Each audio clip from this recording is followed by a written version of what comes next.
Hey, this is Sir Charles Carey. I want you to join me on Tuesdays at 7 p.m. for the Tru-Mu Podcast. True Music. That's where we talk about all things. I'm a musician, singer, songwriter, producer, engineer. All things creative. Me and my co-host, Carl T. Smith, the smooth one, will be glad to hear you, glad to talk to you, answer your questions, and talk all things music. The Tru-Mu Podcast, Tuesdays at 7 p.m. Eastern Standard. Be part of the energy. I can see that thing that makes men stop, stand still, all in denial, suffer loss of will. Hey, Sir Charles Carey and Carl T. Smith, the smooth one. How y'all doing today, folks? This is the Tru-Mu Podcast where we talk. What's up? Talking about all things creative, all things innovative. Just like in the arts and business, it takes creativity many a time.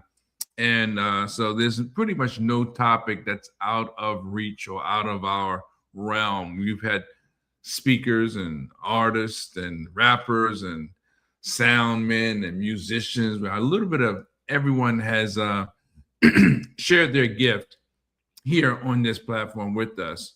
And today is no different. Except we are they, and they are we.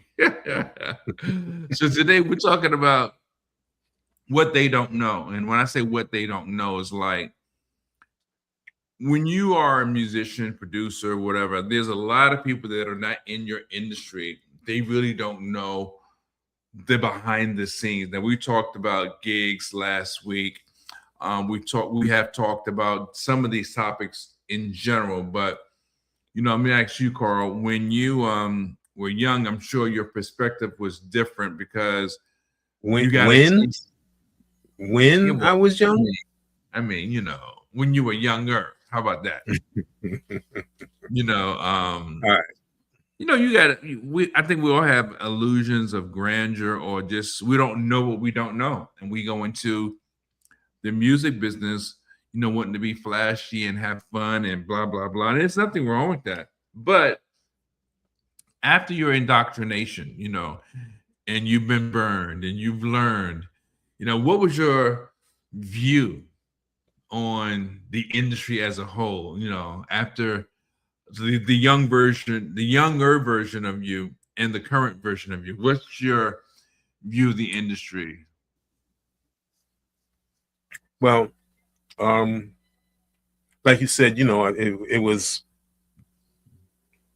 in the early days, you know, you're thinking fame and fortune, and, you know, you're thinking, you know, all the perks and stuff that you think everybody else got, you know what I'm saying?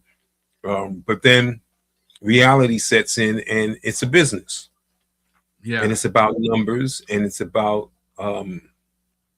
numbers, and it's about people and fans, and you know, all kind of stuff that really, especially these days, that really isn't focused on talent as much as I thought. I didn't think it. I thought it was more talent. You know, I can you know, do whatever. I can do magic and flip and do all this other stuff like that, and they're gonna love me. No, Right. no, and I'll be doing big concerts and all this other stuff, you know. Oh yeah, and definitely. It's about numbers. You know, Yeah. it's about numbers and followers and fans and friends and all that other stuff. I can remember myself, you know, like they were talking about other musicians. Yeah, man, we need a PA system. We need this. And I was like, wow, PA system. I want to have a PA system, right? Now, at the time, I didn't know. I mean, I knew what a PA system was, but I didn't realize that everybody can plug into this thing and we can all do music like that. But then again, professionally, there should be a mixing board where all the speakers are connected to the mixing board, and the engineer would EQ everything. I didn't know. And the first time I got a chance to get some equipment, some really professional equipment, was by chance, man. I remember walking down Walton Avenue, and this guy had this big Earth speaker with two 15s in it. And I think only Earth, one was yeah, you remember Earth, right? Earth, And I think Earth only one Flush. Yeah, yeah, custom, right? All those things. I custom. think only Yeah. one was $15 for it. And I was like, really? And I bought it from him. And then I think it had now I don't think I know, he had a custom head. And I was like, whoa, we've arrived. So it was like, man, I got to take my equipment back and forth to rehearsal. And then Ron, your cousin, was like, yo, man, you could just leave it here at the house when we have rehearsal. I was like, okay. And I was down with it because I know I didn't want to travel back and forth with it. I mean, I knew he would use it during the week, but I didn't care about that, because it was for the band. We were committed, and that was one thing. We were actually committed, but the first time I had a chance to really get something that meant something to me and that meant something for the band, I was all over it. And we was just so excited. And, the other guys had some of their own speakers and stuff, but anytime it was possible, they was like, yo, man, can I plug into the Earth? And they would plug in and we would just jam, but we still had no idea about EQ or nothing. So I think that's one of the things that people don't know how important it is to have gear, have equipment, credible, durable equipment, and knowing how to use it more importantly, because I really didn't know how to use it, to be honest with you. I just plugged in and I was glad I had reverb, and I go, hey, yeah. I wanted to start sound effects and all that. You could turn it up. I was turn it up. I didn't have to sing over the musicians for a change, unless we was doing a gig outside, so. But, equipment is one of the things I think those that come to see bands and musicians and go to clubs, they don't realize what goes into being a musician other than, you sing or you play your instrument, but having gear, I think that was a really important, I know it was a really important part of being in the music industry, even for a beginner. You got to have something to start with, and I can remember the drummer, Louis, we had a, chinchy drum set. And he was like, man, this set is like, it's all right. But so one day we went downtown. We went down on 40th Street. We went down to a lot of the music stores and he got some Zildjian skins. And then he felt so much better about himself as a drummer, and he got some cymbals, he got some nice skins and he got some Zildjian cymbals. And it was like, whoa, okay. And again, it goes back to equipment. People don't realize, what people don't know is that you got to have the right stuff to work with, and that in itself was an education. When did you start shopping for equipment and stuff yourself? Oh, that was really early on, because I used to sit in with groups and bands and things like that. And in the early days, because I learned and I was playing on the piano, and my boy Kevin, invited me to come hang out with his band. But I didn't have a keyboard, I played. I wouldn't touch a keyboard. I play piano. I'm a pianist. I play piano. I don't play no keyboards. Right. And then I had to break down. I was playing with a group and the guy had an organ, and I used to keep the organ in the trunk of my car. And then after a while, I was like, all right, I gave him back his organ and I had to get something. So I got me a portable Elka. It was an Elka. They used to have what was that? Sound City used to have a piano that was popular with a lot of the guys back in the day when the I think it's Sound City. It was a black keyboard. But I got an Elka. It was a wooden kind of thing. And then that was the first thing that I purchased, starting to be able to play outside and play with people and the equipment and all that other stuff like that. That was the first thing I 88 got. keys. Oh no, this thing was flimsy plastic. Might have been 48 or something like that. might have been 60, 64 or something like that. It wasn't Right.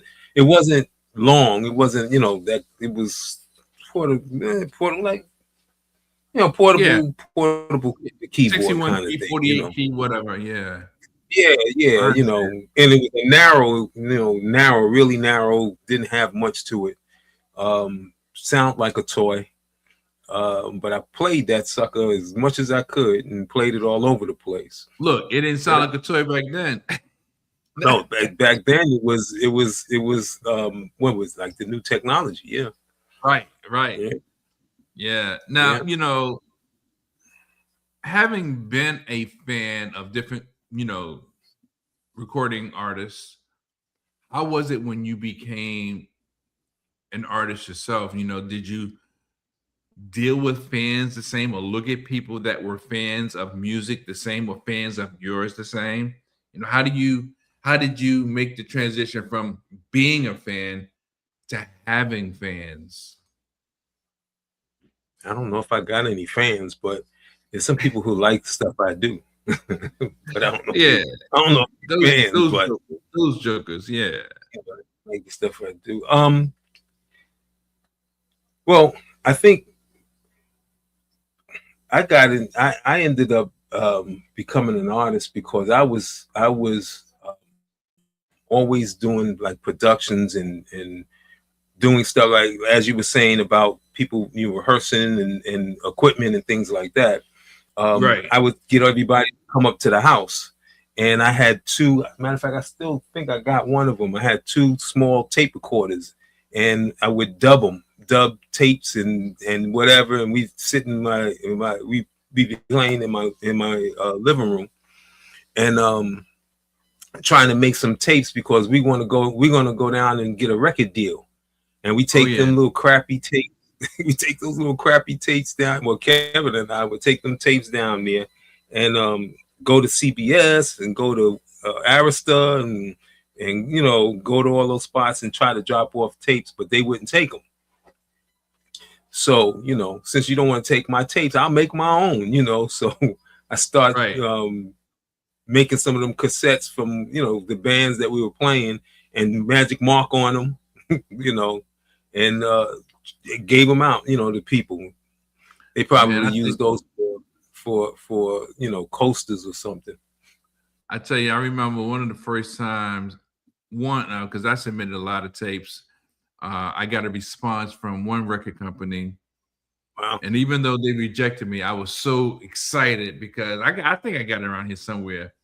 They were letting me down, but I didn't know what a format letter was. They gave me the format no, but it had that logo on it. And I was like, oh, wow, they replied. I opened up and they said, thank you for your submission, but this is not what we're looking for. Or we're not accepting artists at this time. Something like that. I don't know. Yeah. The generic no. And I was just like so excited. I think it was Arista Asylum or something like that, or Polydor, one of them labels, whatever it was. But yeah, man, I was like, oh wow, because what I realized, honestly, out of the thousands and thousands of artists trying to get a deal, trying to get recognition, how many artists didn't even receive those? You see what I'm saying? Well, they wouldn't even take ours. So you did better than I, Well, that time, I ended up, going around and running into a guy who had an independent label, and began dealing with that, and ended up signing, to him, and was doing the production for that, and that was the first label deal, that I got. Okay. And we thought we was on our way. Oh, of course. Yeah, no doubt. We on our way, we doing all this production and all this other stuff. And in the studio, Right Track was on 24th Street before they was on 48th Street. and we was Okay. in that bad boy just about every week. Every time you But get a chance, huh? no, well, that's the guy. He had all these projects that he was working on, and we were producing it and arranging and doing all this other stuff. So that's kind of where and then what happened is I've always been working on something or trying to make something happen. Right. So I would book these things or set up these things that would always have opportunities come, and I would set these things up and people wouldn't show, and Uh-huh. time was being paid for. So as we sit there and waste time, was like, well, okay, go in there and start singing the song. It's go in there, and that's how I ended up becoming an artist. Wow. I remember submitting also to Star Search, because Oh, this is really? when it first came out. I think Mhm. Ed McMahon was either the MC or the host or whatever it was. And they told me I got a form letter, got a response. And what I'm even realizing even at this stage is that no matter what it is, what industry doesn't matter. You just have to keep on stroking. I mean, I know that theoretically, but sometimes you just you get tired, you get beaten down, you get worn. But they sent me a response saying, thank you for your submission. Your sounds too urban for us. And this was like in the To Urban. Wow. Okay. yeah, I think this is like in the mid to late 80s because I was Oh, recording with this guy named Julian Green. Julian, we had contracts. We was recording. It was in early ages of digital, and we got a lot of songs. In fact, I've taken, excuse me, I've taken some of those lyrics off of some of the songs and applied them to songs that I've done since then, and it was like a perfect fit. Now I probably should take some of the other lyrics because those demos or those songs, the good lyrics, they're just gonna die and they'll never be used. But yeah, Star Search was like your sound is too urban. I guess they wanted that pop, you give good love, Whitney Houston type sound, so whatever, but it's all good. So takes me to my next question. I mean, we've gone through different things, but what do you think are things that people don't know, I guess, from a fan perspective, that really help us out, when you're performing? What do fans do or what can they do? Um, I mean, there's so many things that can be done. Well, first of all, when you say support, most people think that you're going after their money. okay. But support, more bigger support is the likes, especially now, in the industry and the way it is now. All your likes and your subscribes and all that other stuff is means a lot, Right. to especially to an artist and especially to an independent artist, because it's about numbers, and it's about how many people are interested in your project or interested in Right. your you as an artist. Hmm. So and then if showing up at events, showing up at shows, Right. that's a big thing. I don't think most because when most people think it's only 2 hours to set up for a show. Okay. I don't think they realize how many hours it takes to set up for those 2 hours, and how many hours it takes to break down from those. And Okay. we do it all for them, all for the fans. I Right. do it anyway. Yeah. You Yeah. know, Yeah. I get there, especially if I'm doing the event. I'm, at one of the places, I'm there at 9 in the morning and setting up all day, lights and everything. And then the show is an hour and a half, 2 hours, maybe 2.5 hours. And then the next 4 hours breaking down. Oh So, man, yeah. if showing up and stuff like that would mean a But whole at the lot. same time, what are some of the things that you think, from your experience, obviously, that um hurts, your performance, or that takes away. Well, some of the things is that hurts the performance. I mean, Yeah. basically being exhausted after setting up, and getting everything prepared. I Um, mean, like from the fans, like what is it that fans do that makes or contributes to a bad performance? How it impacts you, the artist. well, you're frozen, right? No, I didn't realize that. Oh wow. Yeah. Okay. There you go. Um, I mean, well, okay, here we go.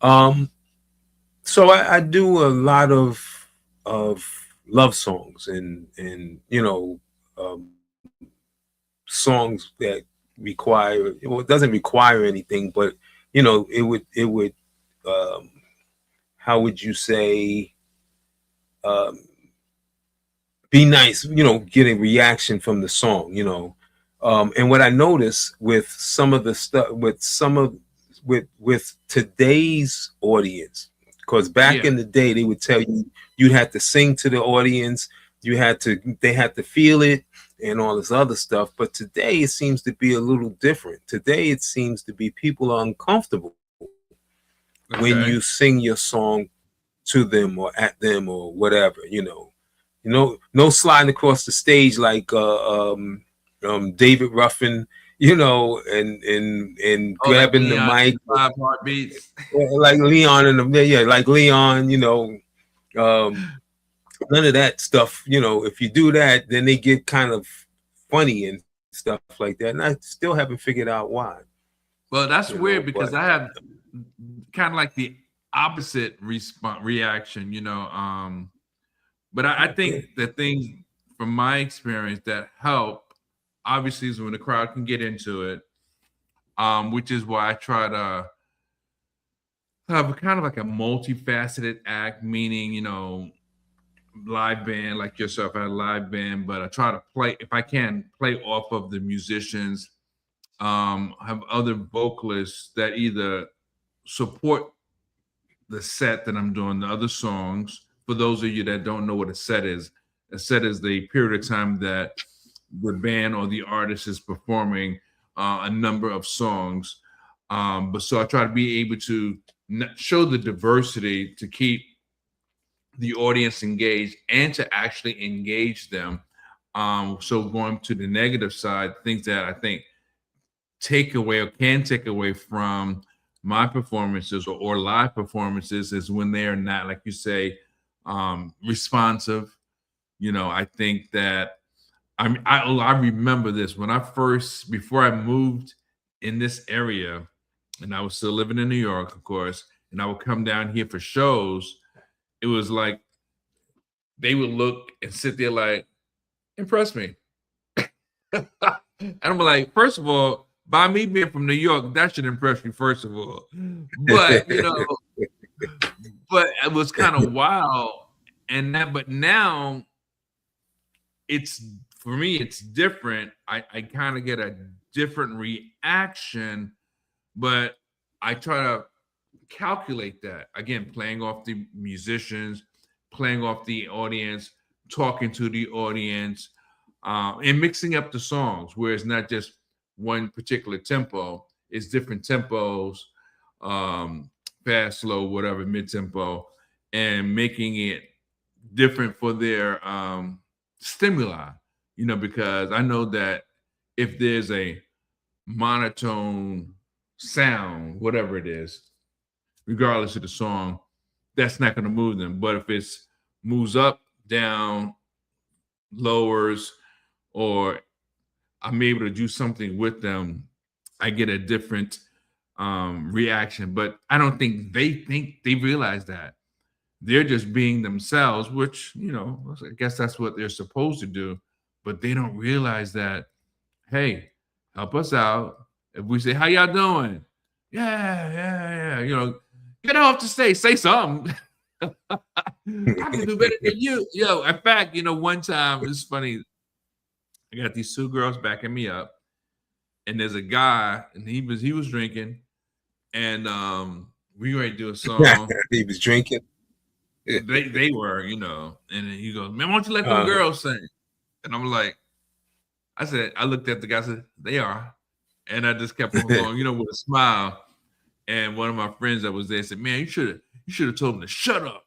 I said, well, I couldn't do that, but you know, people are people, but at least that was some engagement. But the moment he said that, somebody in the back was like, yo, man, sing that song, man. I said, my man. So I catered to the guy that gave me positive energy versus the guy that was, and I don't think he wanted to heckle me, but you know, everybody likes what they like, which is fine, you know. Yeah. It's all good. Yeah. You know, so but yeah. Yeah. Everybody, you can't please everybody. You know, sometimes you go out, you got 10 people in the audience, and 9 of them is with you, and then there's one that just don't like what you do.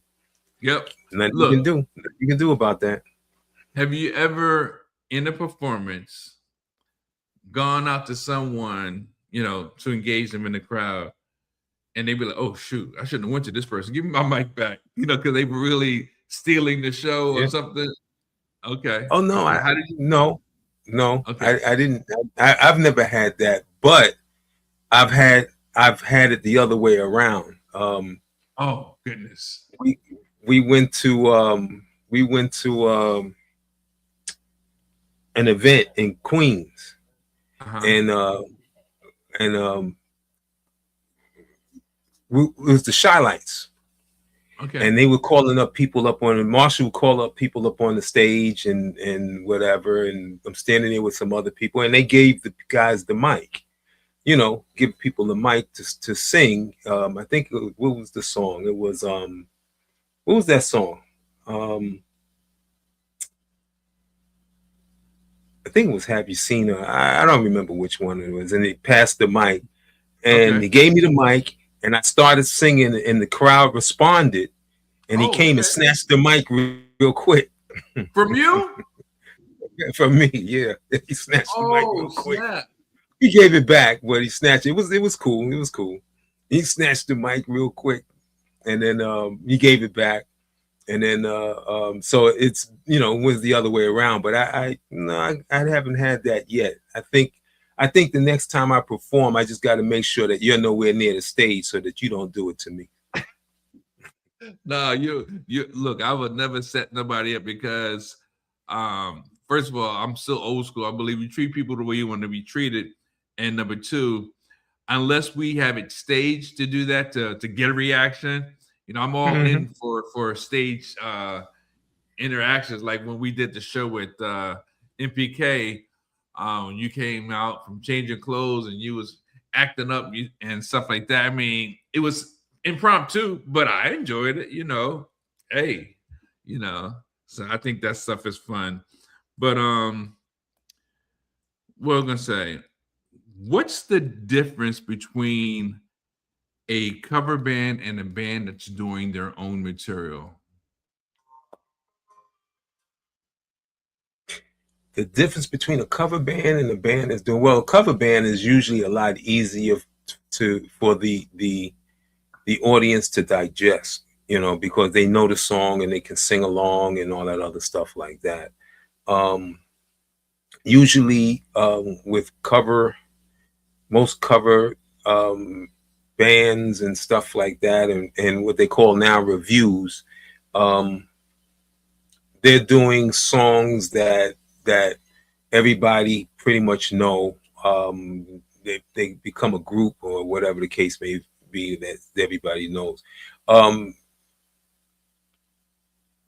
The original artist is after the cover band or after the other bands finish. Most of the time, people go back and listen to the original artist do the songs. You know, You they promise? don't have it. They You do. promise? They do.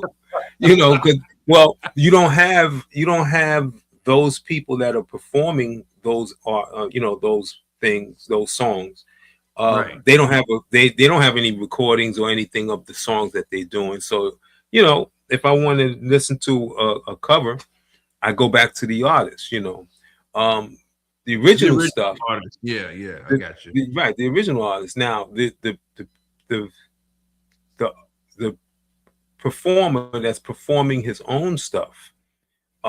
You develop your own crowd, you develop your own, and when the stuff is over, people research you and hear your stuff that you delivered. Not only do they hear your stuff that you delivered, but in order to hear it, they have to follow you.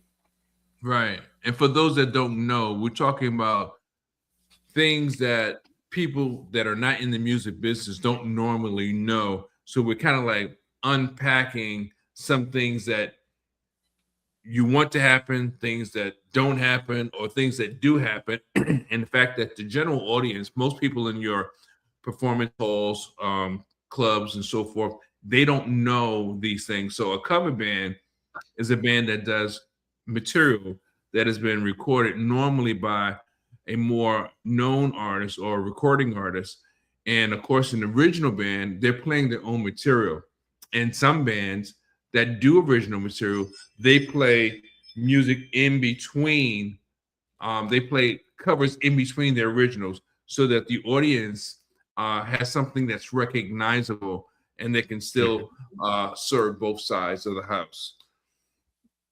Yeah, I know.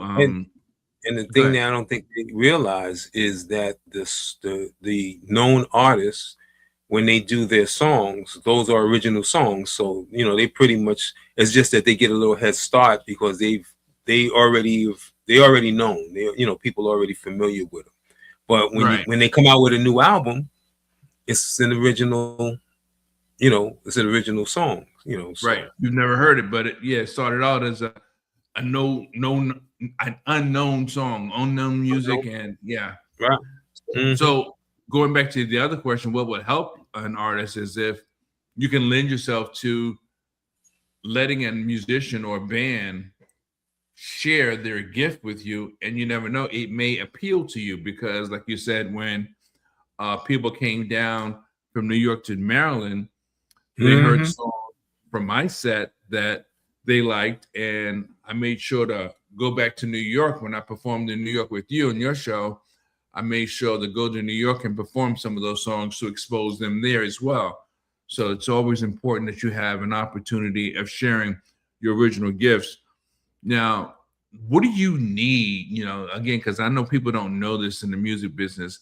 As an artist, what do you need when you're going to do a show? Or is there anything you need? Like, I know some people, and I know I did it when I was younger. Some people, they need a couple of drinks, drink a wine, shot, smoke a cigarette, or other stuff. You know, is there anything that you need like before your performance?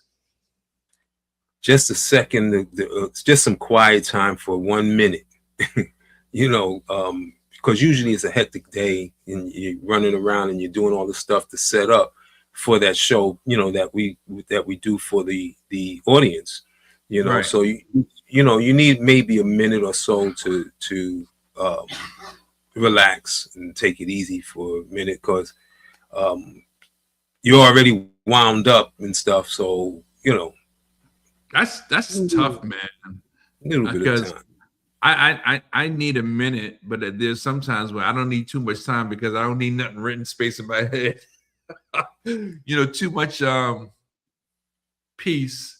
Then you start thinking, okay, what songs is next? Oh, do I remember all the words? Oh, is everybody here? Oh, how are we doing this song? Are we gonna do it like a medley? Oh, do we do it? You know, sometimes too much time is not good for me. It's not good, but at the same time, I definitely appreciate having a break to get away from chitter chatter or whatever, because you're like myself, or we're like a lot alike, meaning that when we're doing shows, if it's our own production, we're doing all the back end stuff, the business part, set up, not literally everything, but a lot of it.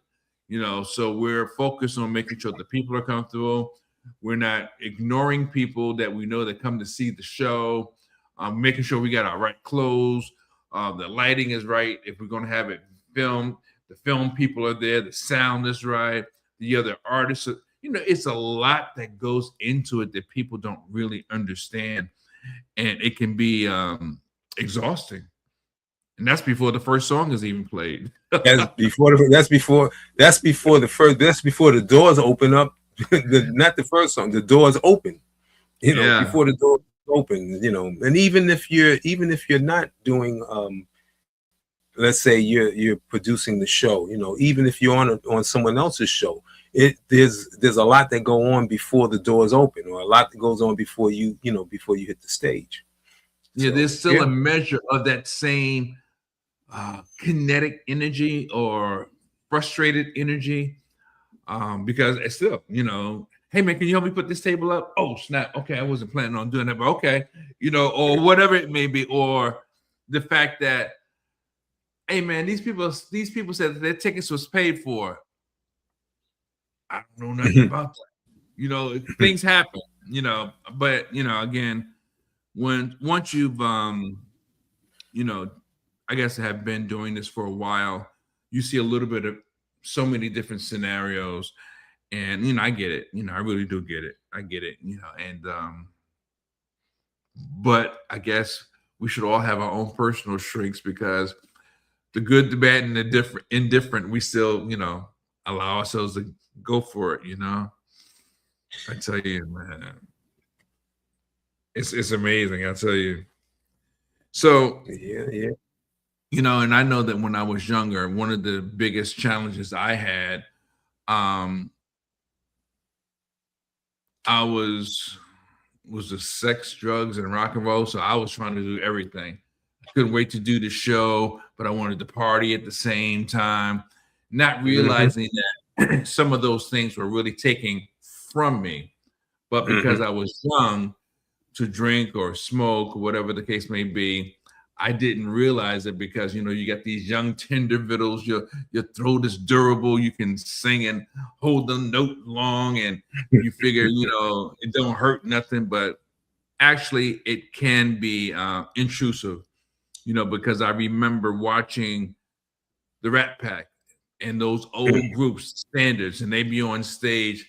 It's not unusual to be mad with cigarette in hand, suit, tuxedo, microphone, looking all cool, or at least it appeared to look cool, or I did it my way, whatever the song was. But the point was, they had bad habits, which those were social norms back then.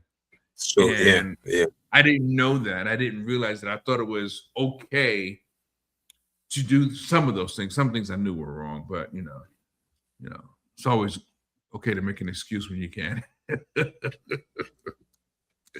Man, but it was part of the industry, part of the performance. Yeah, the whole image.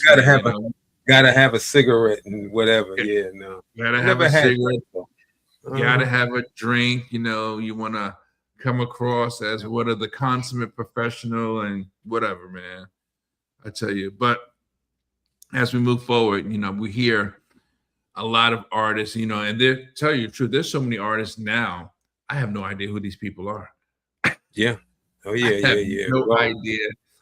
I mean, maybe the top 5%, or maybe say top 15%. And out of the 15%, 5% have been around for a while now, and the other 10%, I heard the name Sexy Red, but I don't know who she is. I know Money Long. I know Tyrese. I know Jay-Z, and some Anthony Hamilton. Jill Scott, but there's a ton of other artists which I have no idea who the heck they are. And if it's hip hop, good for you, but I don't know you, and I don't buy music like that anymore. Well, nobody buys music like that anymore, Yeah. Which is a whole nother a whole nother conversation. You know, it's you know, where you used to sell vinyl or you sell CDs, cassettes and CDs. You know, they had a physical copy. Now it's not even, you know, you don't get a physical copy. Everything is streaming or downloads. It's kind of wild.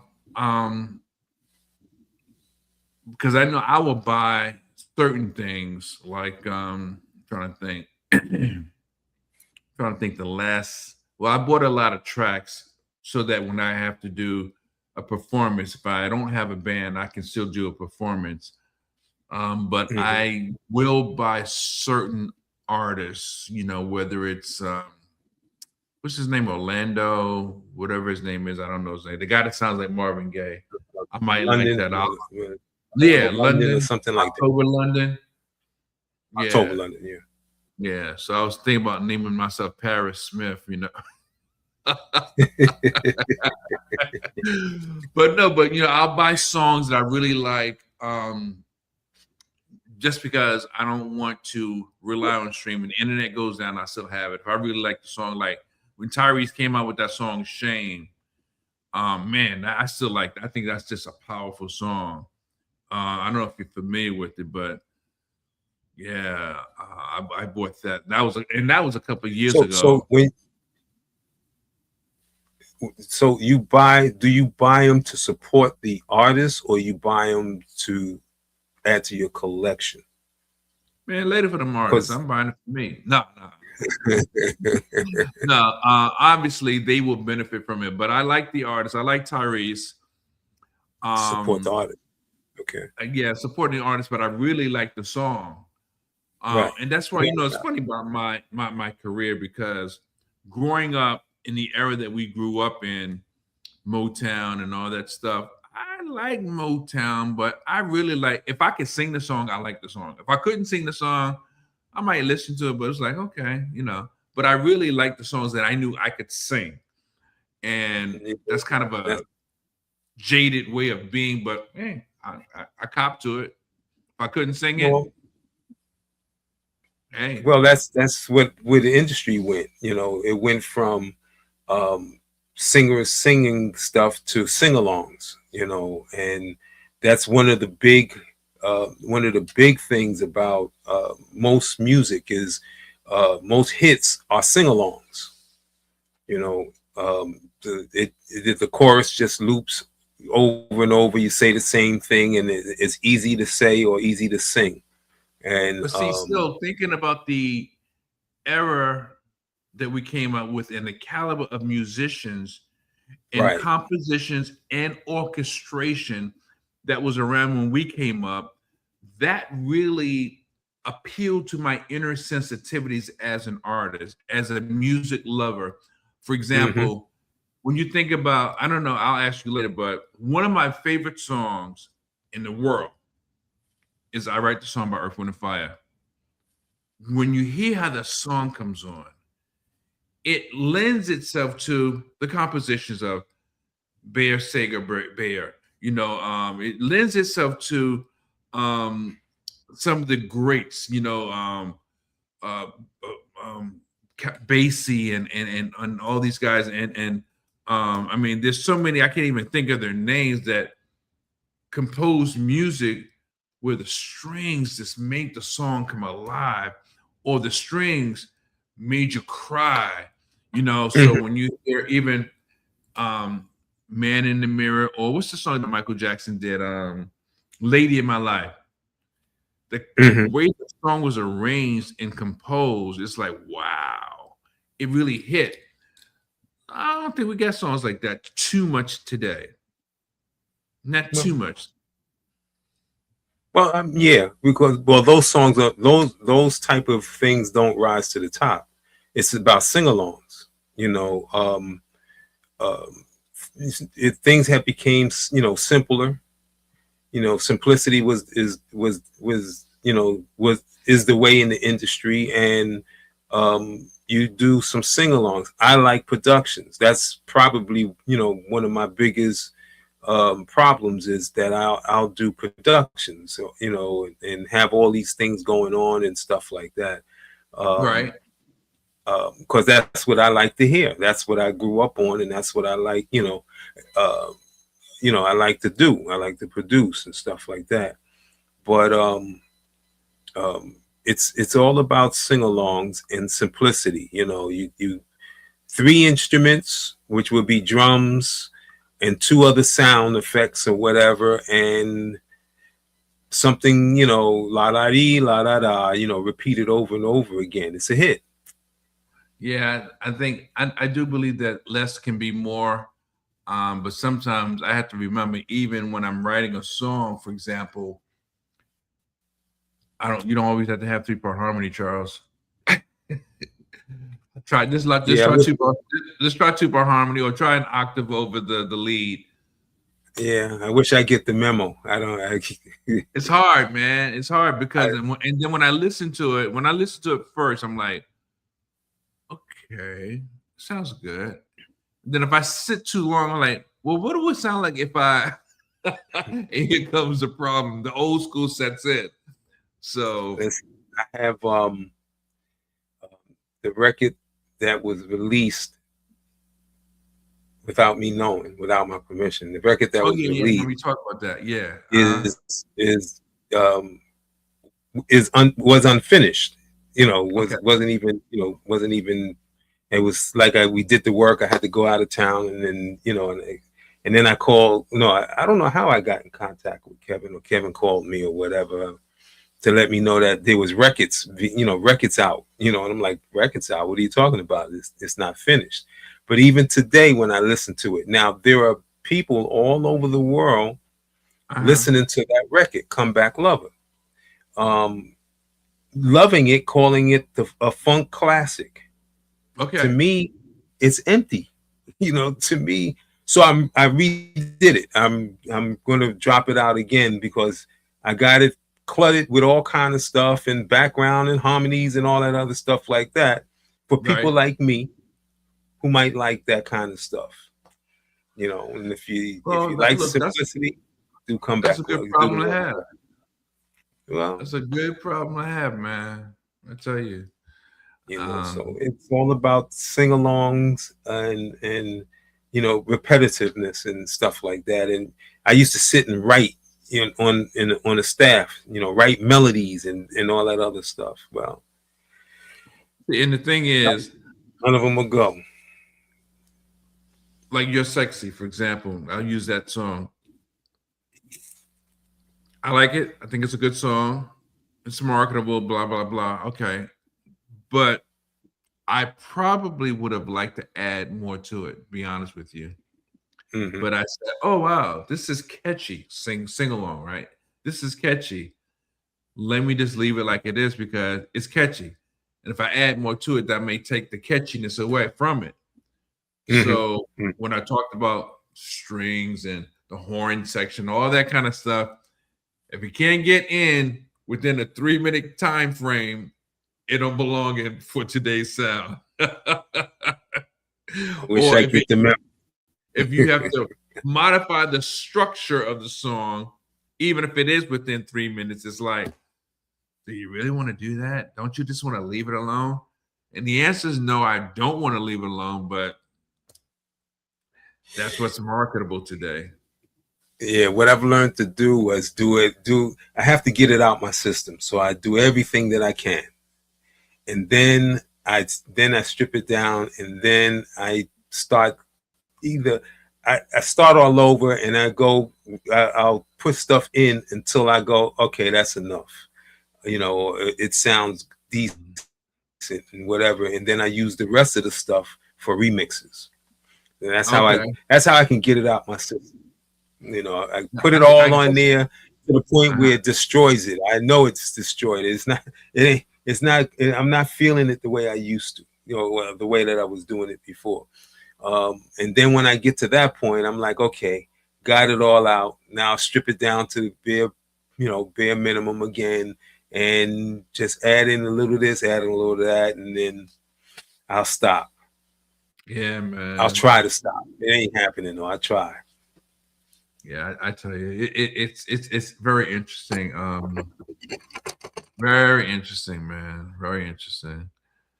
So finally, why do some bands make it and others don't, or some artists make it and others don't? Why do some artists make it and others don't? As What far I'm as in the what I'm business overall. what I'm just learning, out of all this time and doing stuff, and I understand how to make something happen, how to make it work. Um, my only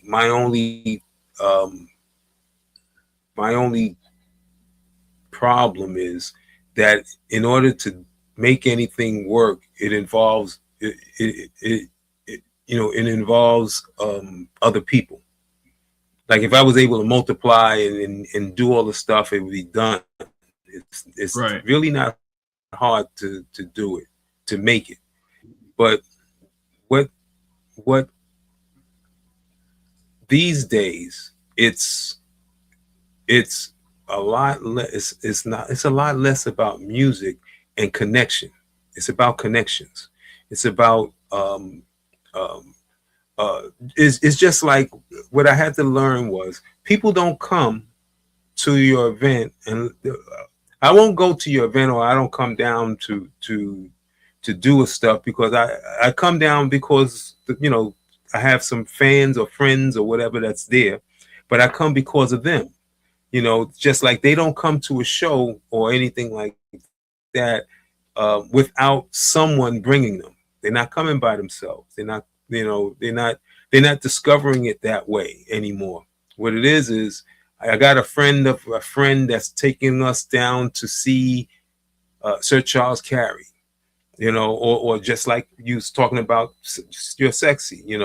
They was coming down to support me. They heard your song. Right. Now they come down. They'll come to support me and you at an event.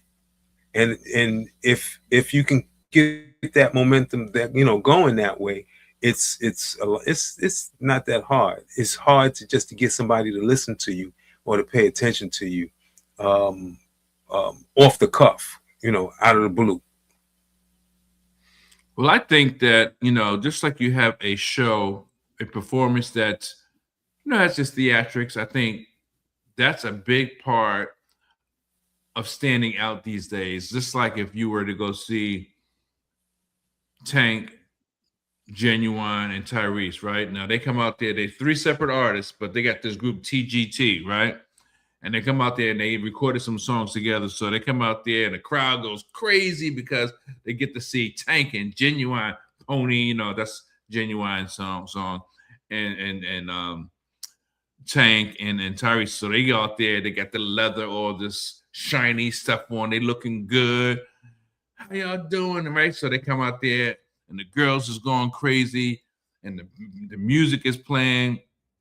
And then the way they interact with each other is like, nah, man, I'm gonna do my stuff, man. Man, look, man, let's just get through this. So they are talking to each other. It's all part of the show, but it makes the crowd like wonder what's next. Who's gonna? Oh wow, is he gonna do his? Oh, he gonna do his? Oh, they're gonna do that song they recorded together first. Then they start breaking off, and one may go out and sing something from one of their biggest hits or popular songs, and then another one comes from behind stage to talk and mess with them. And before you know it, they're interacting with each other as well as the audience. So there's some theatrics that goes into the entire show. Then you got the big TGT in the background, their letters for their names, all that kind of stuff. So it's an actual full show. And I was just telling my drummer today, we're going to start doing more originals. And not only that, there's going to be more theatrics. I'm talking about the way I engage the audience, the way I even engage them. And I don't want to just come out there, sing a song, sing the next song. Before you know it, that set is done. We take a break, we come back and repeat. Nah, I want them to go like, nah, I want to see Soul City Collective. I like their show because of the way that I want to orchestrate the show. And since they say they like working with me, they like the way I do stuff, I want to make this a reality. And I think that is something that you and I should try to capitalize on as well. Same thing that Tank, Genuine and Tyrese do. Same thing, same way that you were cutting up at the MPK, I'm gonna get you. Wait till you come to the next show. I'm gonna get you. I thought we was on love songs only. All that kind of stuff. That's a part of our thing. All that. And the crowd was like, "Oh snap!" They didn't know you was gonna say that. They didn't know how you were gonna react. They didn't know how I was gonna respond. Right. So the graciousness, the antagonizing of one another, the fun play, whatever you call it, So, but yeah, man, I think that helps, especially for our audiences, and why I say that is because, okay, fine, we're not household names. We're known, not as well as we could be or that we would like to be, but I think even at this stage, there is a possibility of kicking up some dirt, kicking up some dust. Mm-hmm. And I don't know about you, but I don't mind my shoes getting dirty. I'm serious, man. What do I got to lose? What do we got to lose? Nothing at all, man. Worst thing can happen. Your new album, my new album can get traction we never knew we were going to get. And they were like, oh, snap. After that, worst thing can happen. Fine. Throw us in a run. Make us just songwriters. Fine. Let's do that. We can still do stuff on our own. Yeah, absolutely. I'm just excited about, the fact that we can still move around and we're creative, we're interested. And again, this is something I was talking about what people don't know about the music business. People don't know how many thousands upon thousands of artists, I'm talking country, blues, jazz, pop, that do the same thing that you and I do, have done as long as we've done it, and still want to do it. Mm-hmm. Oh no, there's a whole slew of artists and stuff that are still doing it, still working and stuff that are trying to get some recognition or get at least get heard, Yeah. By all means. Yeah, I was hoping I could try to play a little snippet of one of my tracks, but I don't know if it's gonna come across well. I got some. I don't know if you can hear this. It's cutting in and out. Keep it right there.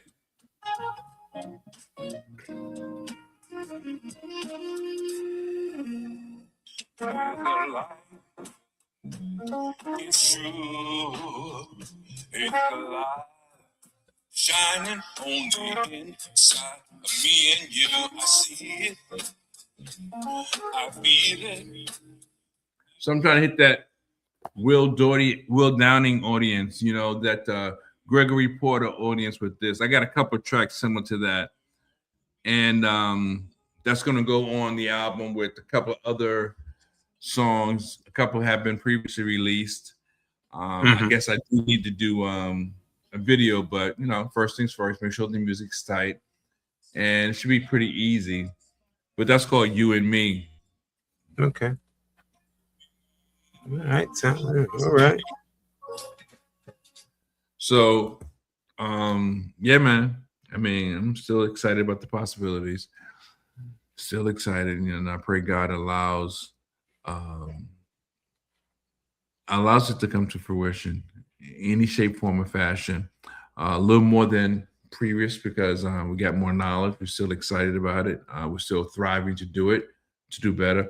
So, folks, but if you're just jumping on, it's Carl T. Smith, and I'm Sir Charles Carey, and we've been talking about things that people don't know that happen kind of behind the scenes with artists and people in the music industry, from, what do you do before show, how it helps when you engage an audience, or how it hurts when you don't engage your audience, or when the audience doesn't respond to you, why bands make it or artists make it, why some don't. We talked about a few different things, but you can check out the YouTube page for different conversations, not only with Carl and I, but Carl, myself, and a plethora of artists and innovators and creatives that actually do what they do because they're entrepreneurs in their own right. From authors to singers to musicians, DJs, rappers. I mean, you name it, they've come across this platform, and we've had the opportunity of sharing with them. So, with that being said, you guys let us know what you think, and please post your comments. We will get back to you because we're curious about what you think. We want to know how you receive us, and what your likes and what your dislikes are. So yeah. Any closing comments, Carl?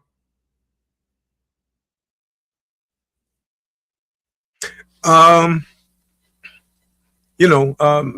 I think you kind of hit on most of the stuff. I just say stay tuned because we're about to do some stuff. Got some things that we want to do, and want to make sure that you get in there and make sure that you're aware of the stuff. So, matter of fact, if you join the mailing list, join my mailing list, smooth with the #1.com, get on that mailing list, and Sir Charles Carey's get on his, and this way you'll know all the stuff that if you respond to some of the comments, we'll respond back. Just ask your questions, make your statements. You agree, you don't agree. If you're an artist, please, we'd love to engage you. If you want to be on the show, let us know. We'd love to have you discuss this, that, and the third, right? So with that being said, until next.